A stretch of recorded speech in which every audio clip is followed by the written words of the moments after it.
What's up, guys? My name's Kieran. I'm going to be giving you a little rundown on hosting your own cocktail party. So things you might need, things you might encounter, questions for really what's important, that sort of thing. So here we go.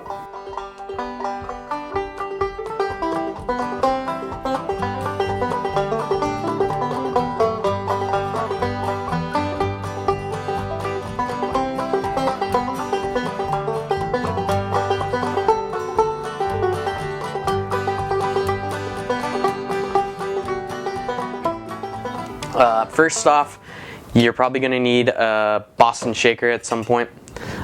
These are tin on tin, Bowls Geneva. I got it off their website. It's pretty good. After you get the Boston shaker, you're probably going to need a Hawthorne strainer. It's one of these guys. They come in different sizes, different shapes, all that sort of thing. But what that's going to do is that's going to collect all the ice from when you start shaking your cocktails. If you plan on doing some stirred cocktails or spirit forward, that sort of thing, you're going to want a bar spoon. Mixing glass as well. I always keep mine in the freezer. Keep it cold. You want your cocktails to be as cold as possible.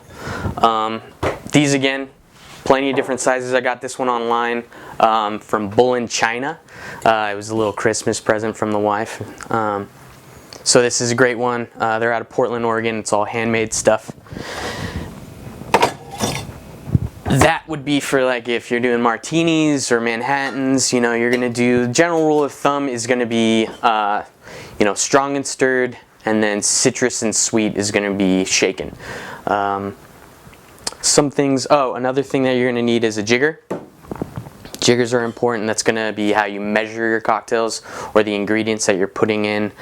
You want a jigger at all times because it just keeps you consistent, and you also know how much your guests are going to be drinking. So that's always key, is being safe. You don't like free pours?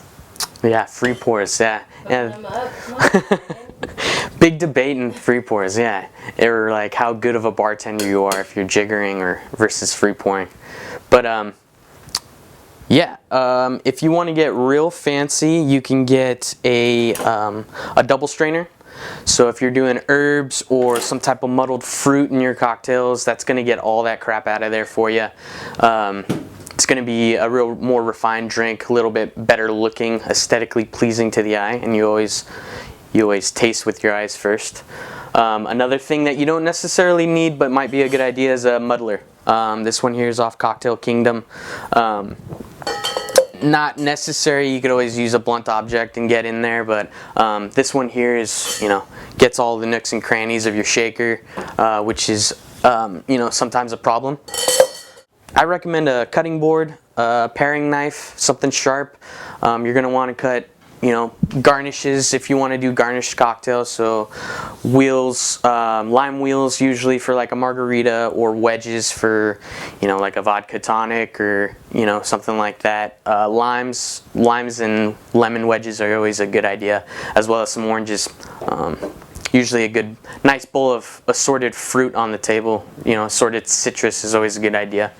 Going into making your cocktail, depending on how many people you want to have, it's really up to you whether you want to prep citrus beforehand or if you want to juice for that particular cocktail. Grapefruit and orange, especially for a party, you're not going to go through a whole lot of it. So that's probably something that you want to think about being able to juice for a cocktail. Lemon and lime are something that you could always prep beforehand.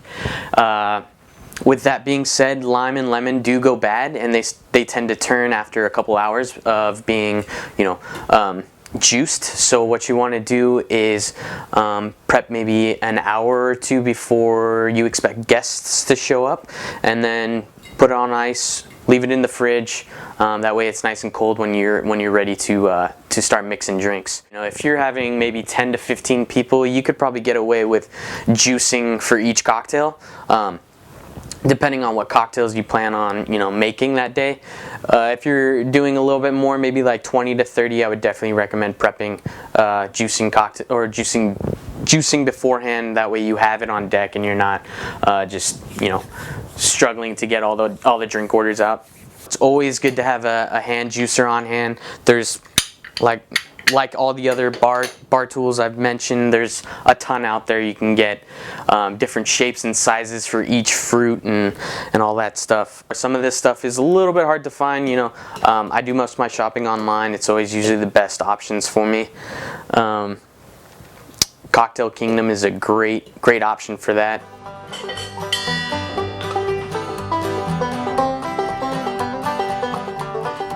The reason that I use metal on metal versus glass on metal, this is going to make your cocktail just a ton more colder. Metal is a conductor of heat and colds. Glass isn't, so when you're shaking with two metal objects, you're just going to make it that much colder. Basically, the idea behind shaking and stirring is that you're going to want to dilute your cocktail with water as well as chill it. So shaking is going to do a couple things to your cocktail. Obviously, number one, diluting and what was the other thing? Diluting and chilling your cocktail, but it's also going to create bubbles in your cocktail. So that's also going to add something that's going to be seen.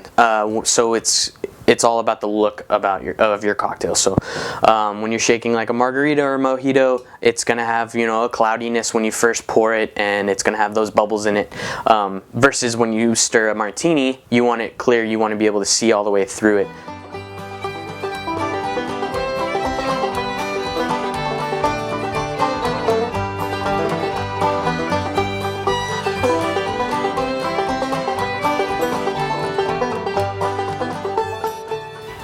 Ice is just as important as anything that you're putting into your cocktail. Obviously, if you're throwing a party, it's going to be a little bit difficult to get all that stuff in bunches. But there are companies out there that you can order, you know, ice beforehand and go pick it up. But you can also make ice at home. There's great silicone molds that you can get for the freezer. The only bummer about that is that it's going to trap all that gas in there.